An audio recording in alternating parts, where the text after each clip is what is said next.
Hello everyone! Different setup, but if you've watched my Make 9 video, I also recorded in this space. This is the kind of area in my room, like I've explained this before, but normally I sit like over there, and this is just the area in my room where I often will kind of sit and read, and I'm trying to make more use of this space as a bit of a knitting corner. So it is just in my bedroom, like where I normally record, but this isn't another Make 9 video because that would be bizarre.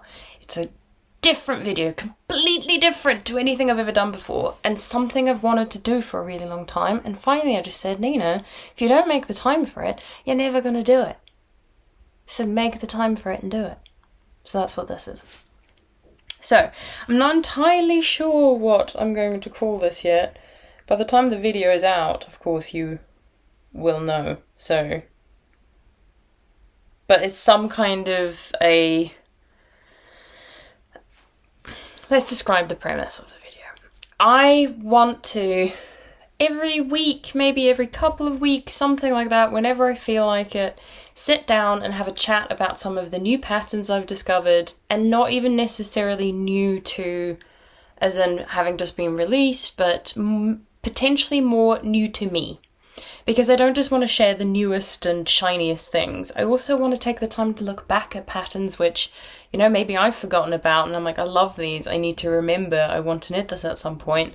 But also, you know, maybe some older patterns that I'd never heard of and all of a sudden found it either on Instagram or Ravelry or whatever, where I'm like, I need to share this because it's amazing.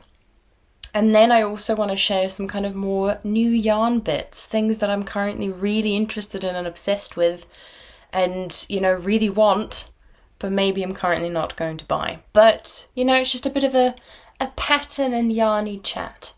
So, for the most part, if you've watched my podcast episodes, you know I'm mainly a knitter. I crochet occasionally. So, for the most part, these patterns will be knitting specific, oriented. There'll be knitting patterns, but I'm not saying that there won't occasionally be a crochet pattern, either, you know, like amigurumi, or I've also been tempted to dabble into making my first crochet garment, now that I'm getting into it a bit more, but let's not get ahead of ourselves. So the way that I'm going to structure these, I've got a little notebook with what I want to talk about, and I'm going to talk about the patterns first, because they're a bit more universal. You don't have to, you know, be in a certain country to be able to buy them. There is a language barrier, but I'm assuming if you're watching this English video, then hopefully you can knit in English. So I think I'm only ever going to mention patterns that are in English. If there's any that only come in German, I'll probably do a German equivalent video. And then afterwards, I'll talk about some yarn stuff, which is, some of it will be more kind of commercial, easily available worldwide yarn, but there will probably also be quite a few indie dyers who are in the UK where I'm located, because that's what I mainly look into. Because as much as I love some of the dyers I've seen in Germany, in Austria, in the States, in France, I've seen some amazing ones as well, and Sweden as well, and Norway, pretty much every country. And Australia, I've just remembered. I think I've even found someone from New Zealand. Anyway, I'm mainly probably, when it comes to indie dyers, going to be focusing on the ones in the UK because they're easily available to me. That doesn't mean I won't occasionally throw in someone else. It's just, it breaks my heart to talk about yarn that I'll probably never be able to buy because it's so hard to kind of, the shipping costs and the customs fee that you have to pay when it reaches the UK. It's just, for the most part, it's probably going to be UK based. And that's why I'm going to put the yarn at the end. So it'll be split in two halves, just because I think that way, you know, one, you can kind of just skip ahead to whatever, if you're interested in the yarn, you can just skip ahead to the second half of the video. But it kind of means that it's a bit more international and, you know, accessible, and insert word here. So I will, like I do with my podcast videos, when I mention a pattern, I will include the name down here along with the designer's name. Sometimes it's not specifically their name, sometimes it's just the name they kind of use on Ravelry, for example. because I find that's the best. It seems to be that most people do use Ravelry, and that designer name on Ravelry is often also what they're using for their own website. So, and I'll include a picture. So let's get started. So I've got my phone ready as well, because I am not going to remember what all of these specifically look like. I might be like, oh yeah, it's some kind of a top. So I'll occasionally be looking down, but it's literally just my notes and my phone for some pictures. But you get to see the picture. Let's get started. So the first pattern I want to talk about is one that I only found today. So I do use Ravelry a lot. I am not affected by it. I am not okay with what's happened, and I've talked about it in the past. But I find Ravelry really useful for my crafting, mainly for my knitting. Let's not call it crafting. But I know a lot of designers are kind of moving to other platforms as well, which I highly encourage. But I like a lot of things that Ravelry does. I'm just like, why can't you just do what needs to be done to make it more accessible? Why would you not want that? Why? I don't get it. Anyway, that's a different video. So the first one that I found is called the Barrel Crop Top. And at first when it popped up, I was like, interesting colour? Let's have a closer look at the little design elements. Now, I am loving the fact that we're moving toward warmer weather here in the UK and the Northern Hemisphere in general, I would say. Though, I don't really check the weather everywhere. But the UK definitely has been having pretty good weather. So these kind of more summery tops, I'm here for it. Because it does get relatively chilly sometimes, even in summer and especially in spring in York. But I'm quite a hot person. It's not often that I really feel cold. So all of my kind of thicker, warmer, even kind of fingering weight jumpers, it's just too warm for them. Because, you know, the body's long, the sleeves are long. So it's just, they're not going to get a lot of wear. So these kind of tops are quite nice because I still get to, you know, show off my beautiful yarn, which I have a lot of in my stash, and not feel too hot and actually get some decent use out of them pretty much all year round, because you can always, you know, throw another jumper or a cardigan or something on top of this. And they typically don't use that much yarn. So this is a sport weight one. I don't have a lot of sport weight in my stash. I think I have some that I wanted to use for a Caitlin Hunter pattern, but because of the whole thing with Caitlin Hunter, I'm like, I might not knit that. But I don't have enough of like one colour, so I'd probably have to like stripe it. But I like the top part. The top part is twisted stitch, I'm pretty sure she says. Yeah, twisted stitch, twisted rib. Which I really like that detail. It makes it just a bit different. I'm not the biggest fan of those kind of boat neck. Well, is it even really a boat neck? I think she describes it as a boat neck. But it looks like you don't really do any shaping. It's kind of like if you've ever bought kits from Wool and the Gang We Are Knitters, they typically get you to make a jumper by like doing a front piece, a back piece, and so the opening is just where you haven't sewed them together. And that's not my favourite neckline because but if you've got short row shaping, you can probably get around that. And I think it does have short row shaping. But I really like this. I would consider making it, and I've also thought about potentially changing it so that I use different needles and use fingering weight, because that's what I have a lot of. And yardage wise of the sport one, it says 600 to about 780 meters. So that means even if you change the needle size and change the yarn weight, if you still get gauge, you'll still use the same amount, which means 2 skeins of fingering weight yarn to make a top, which is typically what I need anyway. That's kind of what I've always figured out with fingering weight. I knit with it so much, I roughly know how much I need for like a tank top, a summer crop top, a light maybe crop jumper, and then like a full-on jumper.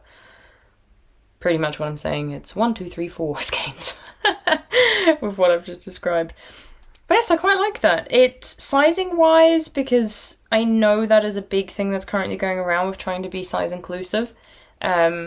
The sizing goes from a 37 inch up to a 51.5 inch, but she does specify that there are other sizes, but she hasn't got any test knitters, and I know that's a big thing that annoyingly a lot of people are asking for patterns to be size inclusive, but a lot of designers have the issue that if nobody test knits it, they feel really bad releasing the pattern with those sizes when they don't actually have proper information on how the fit is.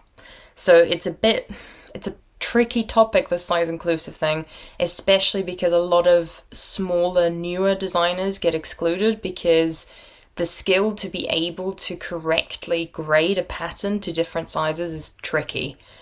And that doesn't mean people shouldn't try, but my opinion quite often is everyone should try and be as size inclusive as possible, go as small as they kind of can, go as big as they kind of can. In some ways I feel like it'd be nice if more patterns were also for kids.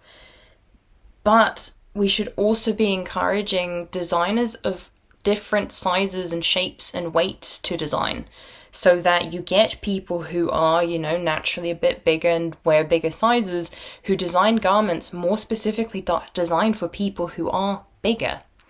That's kind of my take on it, because if everyone tries to do everything, it's just, it's tricky. Size inclusivity is tricky to get kind of completely right. There's a lot of issues included in it.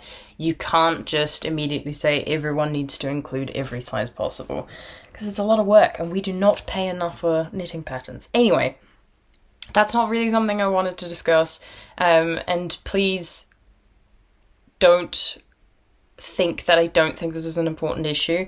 It's just, it's complicated.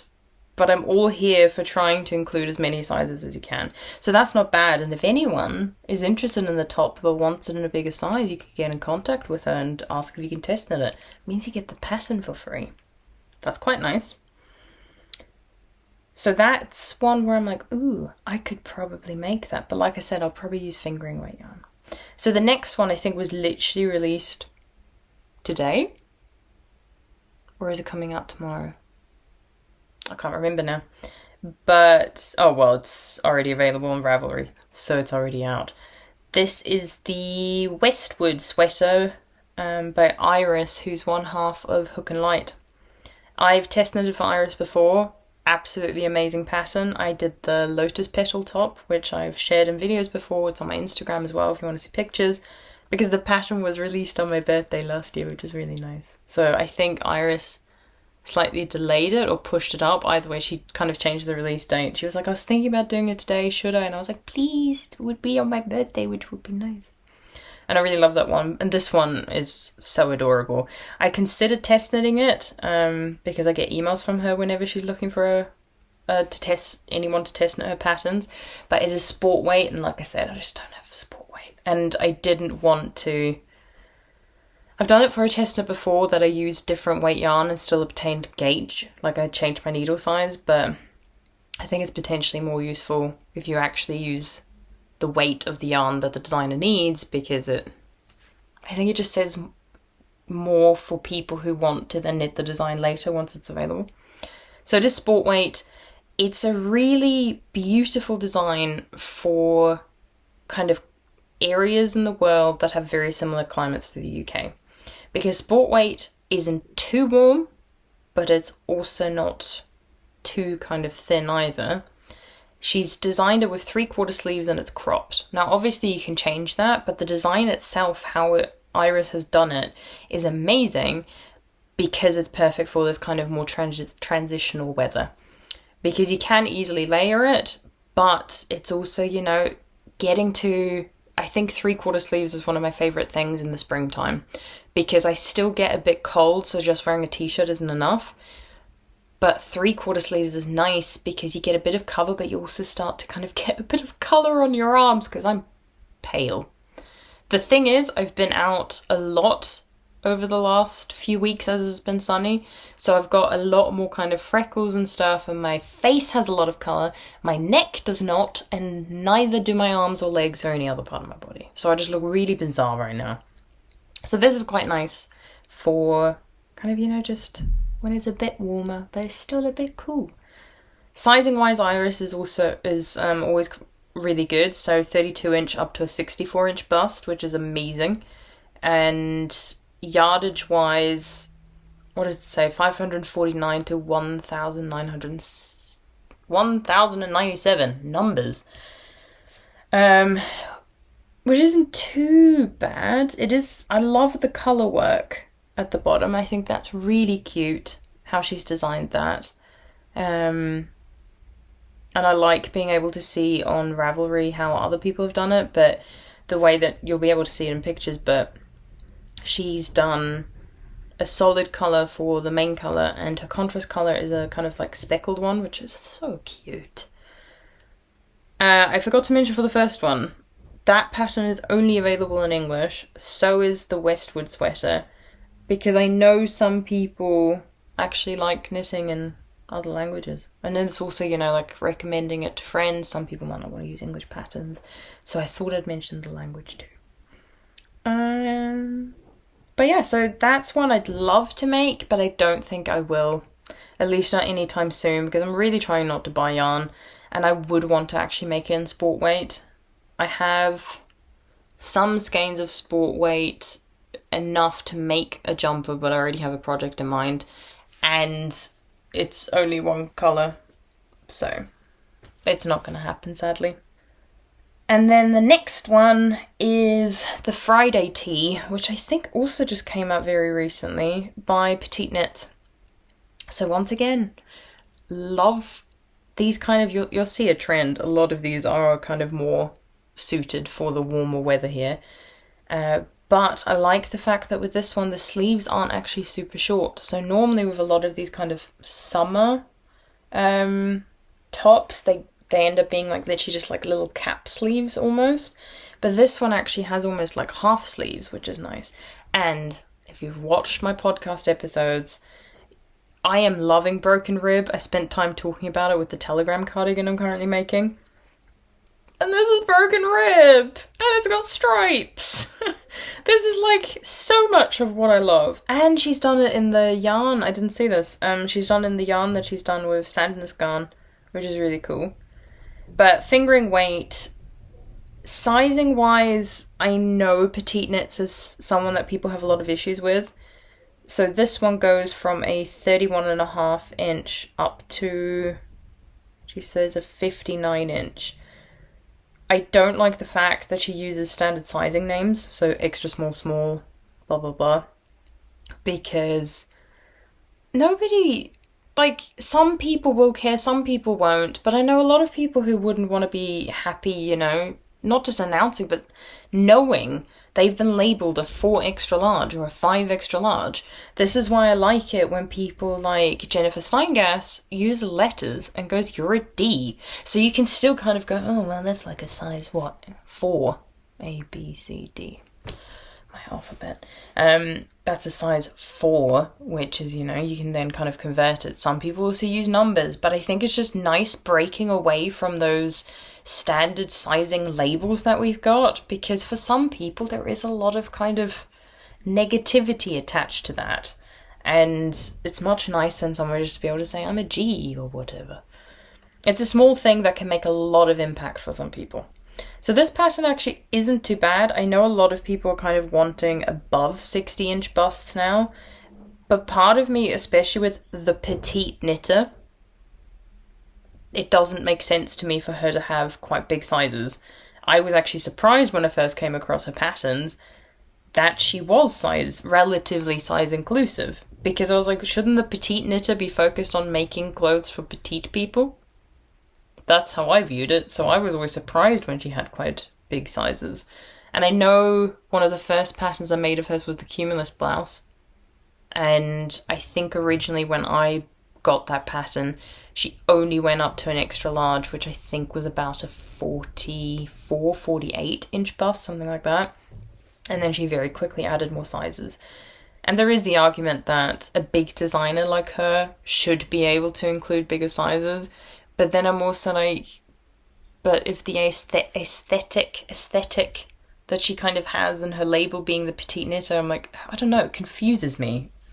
I don't think there's anything wrong with a designer wanting to only kind of focus on you know, petite people, because they have a lot of issues finding clothes as well.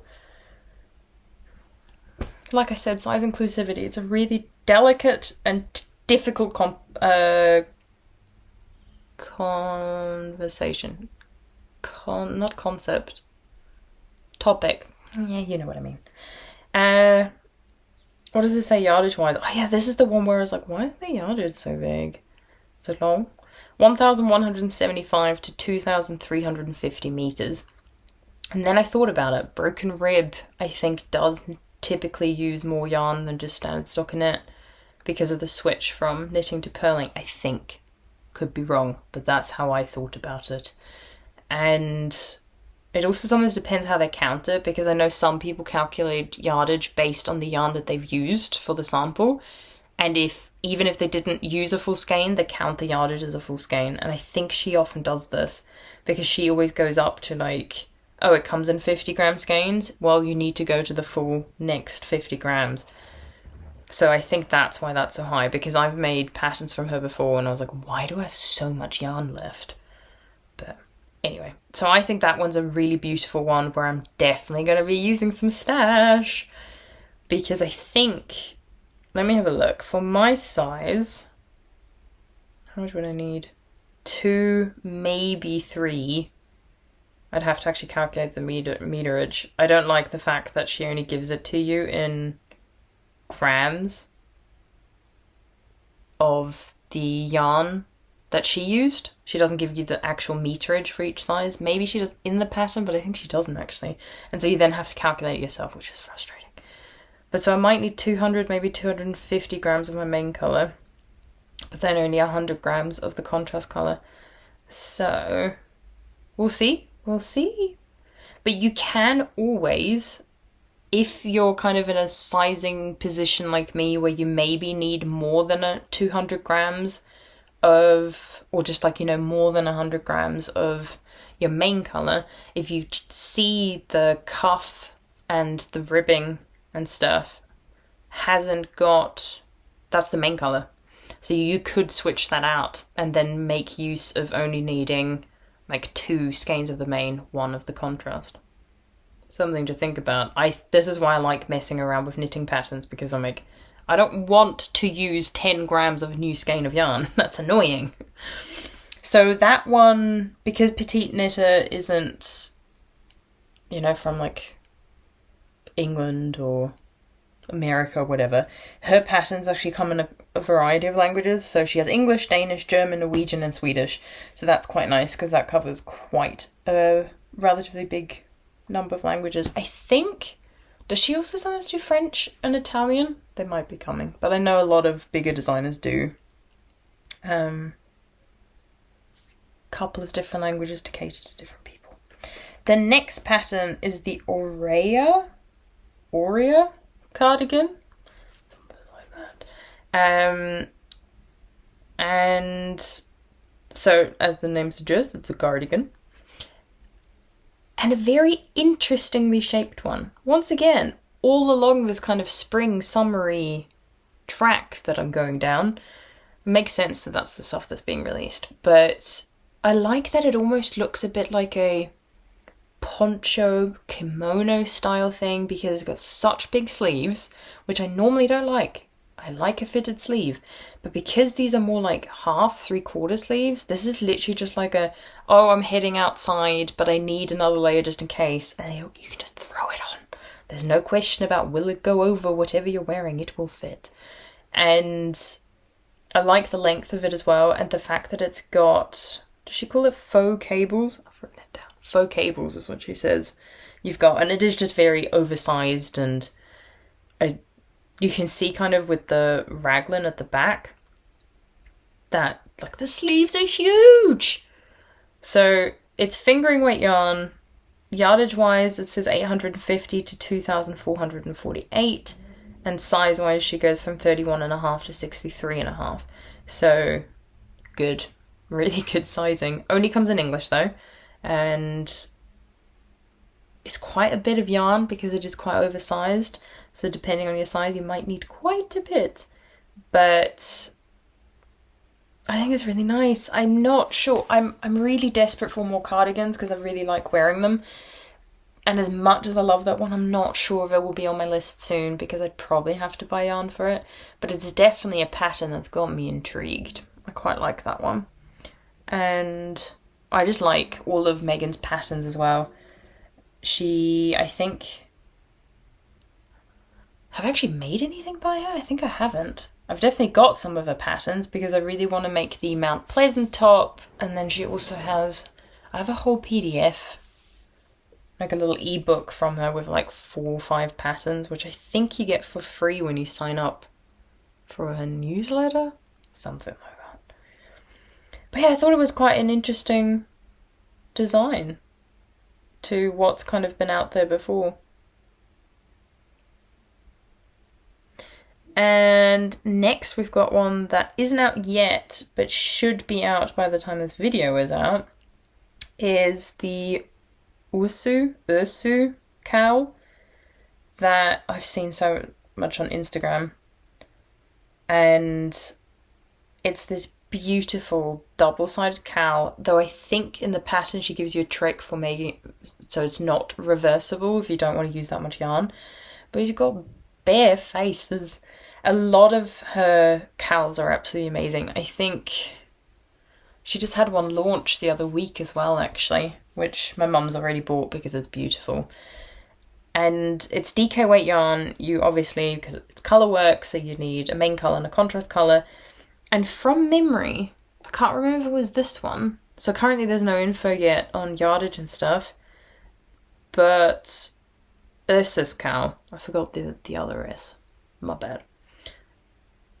You might... Was this the one that you can do with 2 skeins total? I don't think it would be. But was it like 2 skeins of the main colour, 1 skein of the contrast colour? But once it's out, we'll know. And I'm pretty sure that does get released tomorrow, which is Friday the 30th of April, last day of April. So by the time you're watching this, it's out. Check it. And I might be able to include a little information in the description box below, or just correct myself on screen. But I think it's really beautiful, especially with the yarn that she's used with the blue and the white. I think, it's just so different to any cowls that I've seen before. And these kind of like single cowls that you literally just slip on aren't my favourite. I'm definitely more of like a loop around. But this is cute. And all of the ones that she does, I really like. And I definitely need to make one at some point. The problem is, don't buy a lot of DK, and especially don't buy DK that would work for colour work. Because, well, merino isn't my favourite for colour work, especially if it's superwash merino. It's just a bit more difficult to work with than non-superwash yarn. But especially with the hand-dyed DK that I typically buy, it's all like speckled or variegated, and with this kind of colour work, I don't think it will work as well. Like the Westwood Sweater that I mentioned before by Iris, it works because you have quite big chunks of colour work. The design, the motif is really big. But here you've got a lot of kind of stripes and changing colour constantly. And if you've got a lot of speckling or variation in your yarn, you just start to lose that contrast between your colours. So, we'll see. Plus, I'm not sure if I really would want to make it now if it's DK weight and then it's also double. This is definitely something I'd make later on in the year for when it gets colder.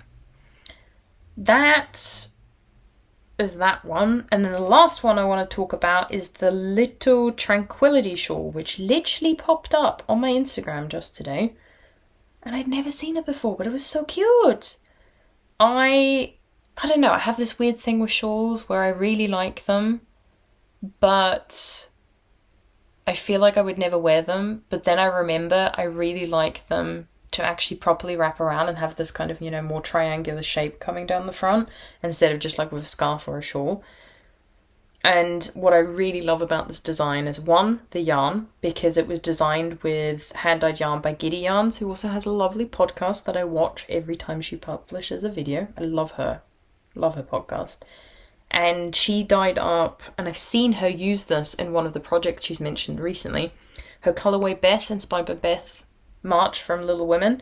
And it was that colour mixed with plum chutney. And the whole shawl is literally inspired by Beth from Little Women.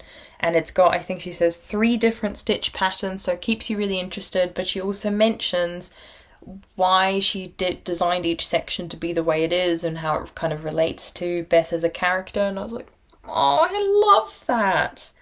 And I really like the colour as well. Beth is one of the... I've been meaning to kind of potentially buy it, but like I said, I'm trying not to buy yarn. But Beth by Giddy Yarns has me tempted. So beautiful.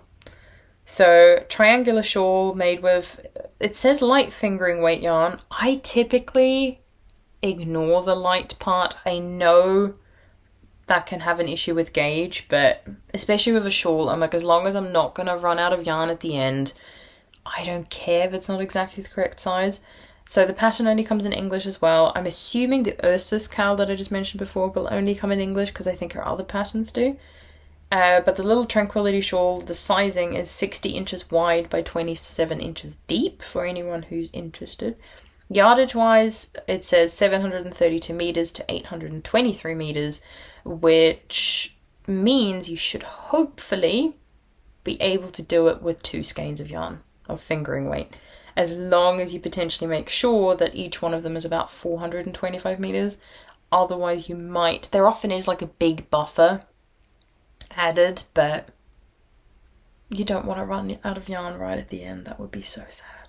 But really beautiful and also affordable. Oh, right. She's got an introductory offer up until the 7th of May, which means it's currently £2 because it's 50% off, but it will be £4 soon. Ooh, I might snap that up now. But yeah, really beautiful. I like the fact he used 2 different colours. I really like that in a shawl. And the colour choice, just again, beautiful. So those are just the 6 patterns that I wanted to mention. Can't believe that I talked about 6 patterns for half an hour. Unbelievable. The yarn probably won't take as long because there's not as much as that I want to say, because I also don't want to go into what kind of patterns I want to use. I just want to show off some nice happy yarn. So I am popping onto Instagram for this. First one. So in May, which is coming up very soon, and it should already be May by the time the video goes out, new knitted in yarn should be coming. And I've talked about in my podcast video a couple of episodes ago now about, it's sitting just over there, my knitted in yarn. So I haven't started working with it. Isn't going to stop me from probably buying more because it's so beautiful. So slowly we're starting to see some sneak peeks of what colours are coming. One of them looks to be a kind of dark greyish one.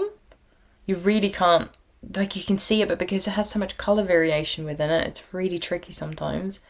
Oh, you can see a picture on their Instagram of where that one's been used to knit the hood by Vanessa Peliza.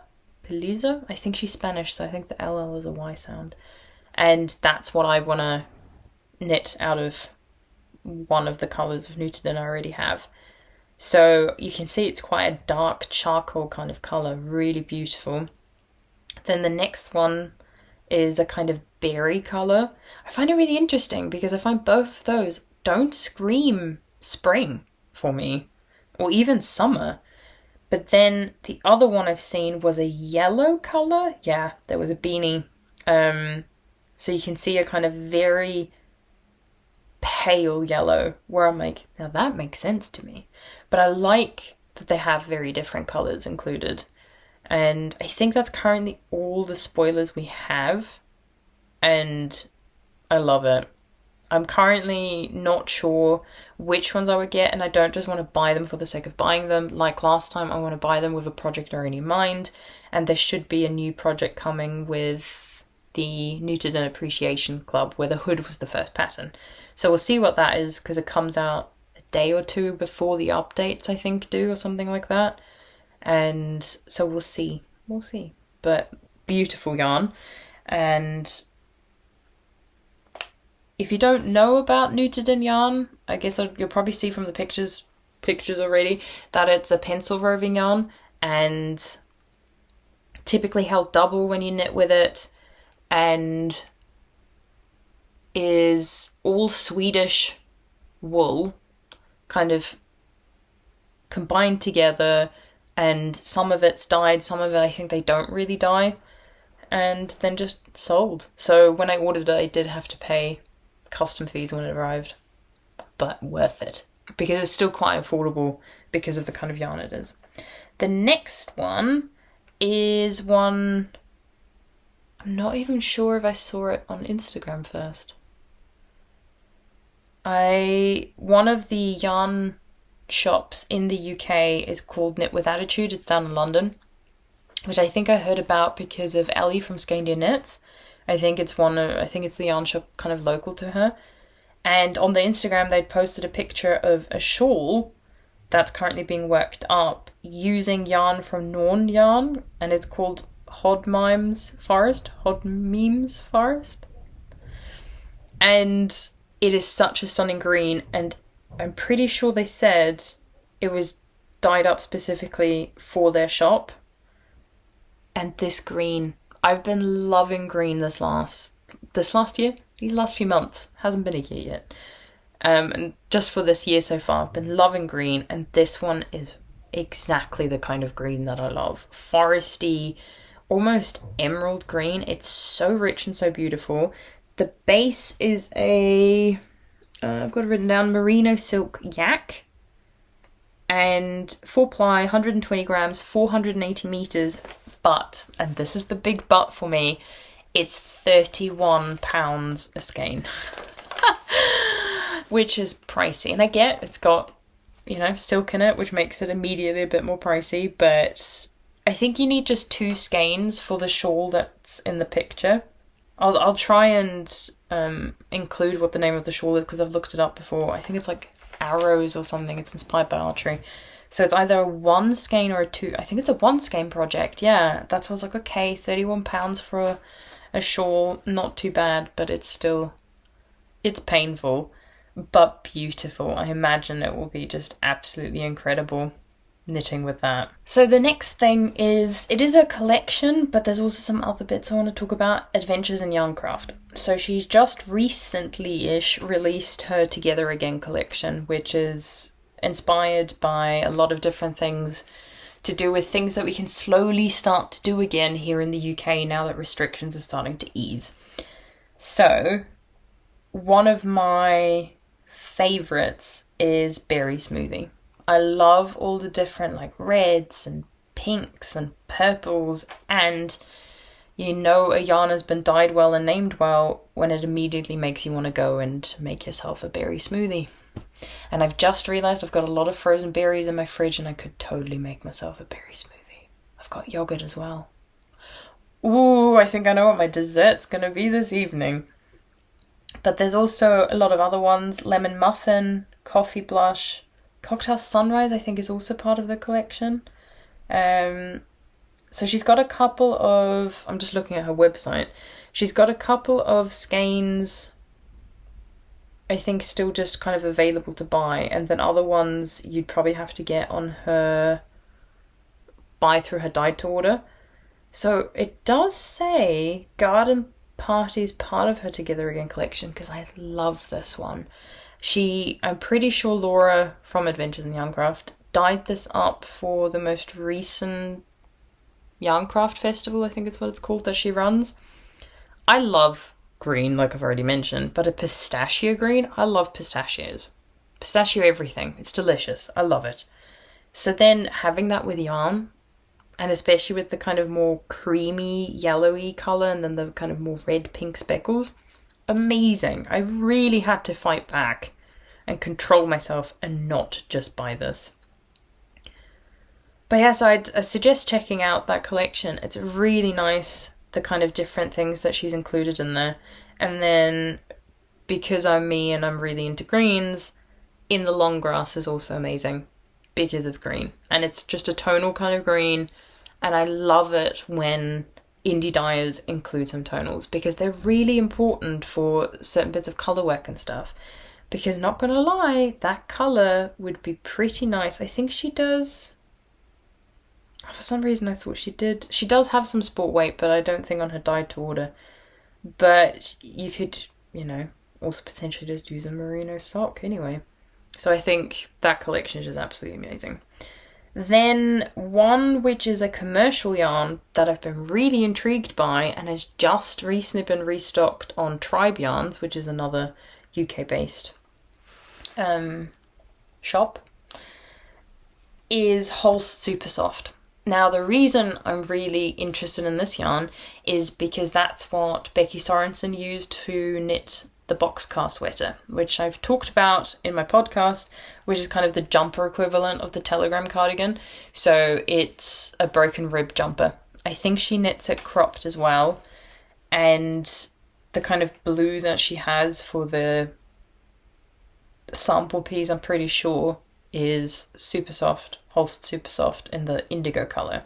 And I love that one. The other one I really love is the kind of purpley one, I think called Aubergine, which I've been thinking about buying. Then I've got all of this in my cart. I'm just not actually going to check out. I do this a lot. And there's also another colour, a lighter blue, which I really want to use to make a pattern. I said I wasn't going to do this. I said I wasn't going to say the patterns I want to use the yarn with. But here I am doing it anyway. It's a pattern by Isabel Kramer. Is it called Niam? Because I'm pretty sure I already own this pattern. Yeah, Niam, and I'll include a picture. And I think that pattern would be beautiful in this kind of lighter, almost baby blue. I guess paler than that even, colour. Because I love that colour. I've got two jumpers in that colour, and one of them's pretty much close to death, and the other one is... I think a cashmere kind of blend, so I don't like to just wear it casually around, whereas with Holst Super Soft, because it's relatively affordable, I could do that.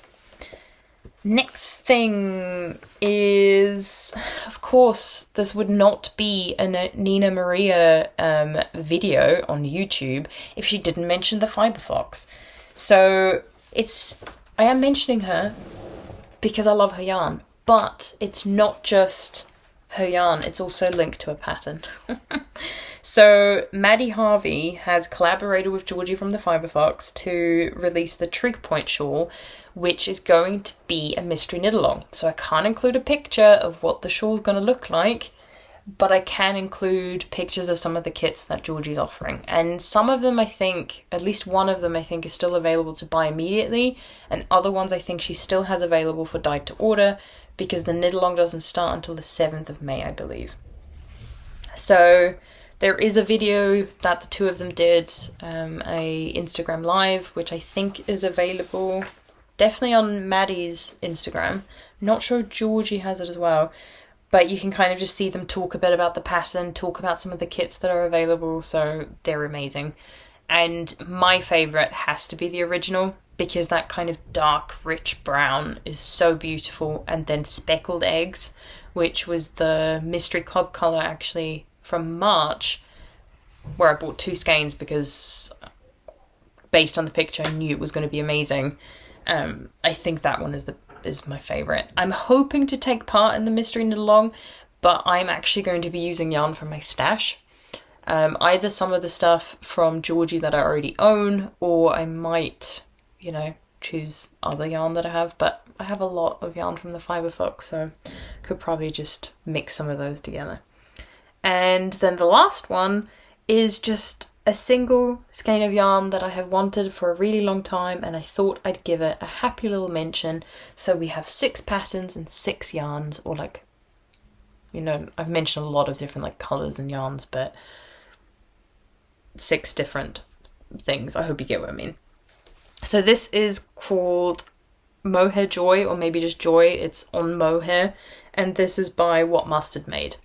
I have followed her on Instagram for quite a while, and there's a jumper that she was working on where she used this with, I think, some drops mohair silk as well, and then I think a kind of neutral, more like merino or something. If I can find a picture, I'll try and include it. But the way that Joy mohair works up with all the other ones, I was like, I love this. It's so rainbow. It's so joyful. Perfectly named again. And it's a skein of yarn that I've wanted to... Well, I don't think I want just one. I think I would want a jumper out of it because I love how bright and vibrant it is and just absolutely beautiful. I think currently, though, it is sold out, so I feel a bit bad about mentioning it. But hey, if enough of us fall in love with it and, you know, tell her, please, please, please, we want some more, maybe there will be more in the future. And I know a lot of indie dyers do kind of, if you contact them and say, I love this colour, you currently don't have it in stock, could you dye it up for me? If they don't have a dyed to order section, I know a lot of dyers will do it. It's just you have to be patient because, you know, I think some people are happy if, you know, they're kind of newer, that they only take about 3 weeks to kind of send it to you. But I know other kind of dyers who have been doing it for a lot longer and have a lot of kind of standing orders that they kind of always have to fulfill. They, you know, can take up to like 8 weeks, if not longer, which is absolutely fine. And yeah, so I love that one. In some ways, I hate sharing some of the yarn that I love because I'm like, am I putting myself at risk of not being able to buy it myself now? Especially because I know the whole Super Soft has been out of stock for quite a while and you can order it from Europe, but then you do run the risk if you order over a certain amount that you then have to pay custom fees and stuff. So, but yeah, so you can check out Tribe Yarns for that one. But not that was the one I was just meant to be talking about. But that's just some of the things that I've been loving recently and that are kind of newer to me, though that Joy one by What Mustard Made I've loved for a very long time. So I'd love to hear what you thought about this kind of video. Is there something you would like to see more of? Because I don't really have to talk about this. I enjoy talking about it, but it would just be nice to know. With the patterns, as with the yarns, I'm going to do my best to try and include, you know, some of the bigger designers where most people will probably don't need to be told about the pattern coming out, but it might still be nice. And also try and include some kind of smaller designers as well. And, you know, just talk about pretty, wonderful knitting and yarn. So I'd love to hear if you did like this kind of video, and I'll probably do a few more anyway, but if it's something people aren't really enjoying, I might, you know, not continue because I'll just spend that time looking at those things online and just talking to myself, which I'm kind of doing now anyway. But that's it. That's the video. I feel like it's relatively short for me. It's still quite long, isn't it? Ugh, it will never get better. I think you just all have to accept I talk a lot. That's just the way it is. So thank you so much for watching. Please do like and subscribe to my channel. Well, like this video, subscribe to my channel if you want to, you know, keep up to date with everything that's going on. And I will see you in another video soon. Bye!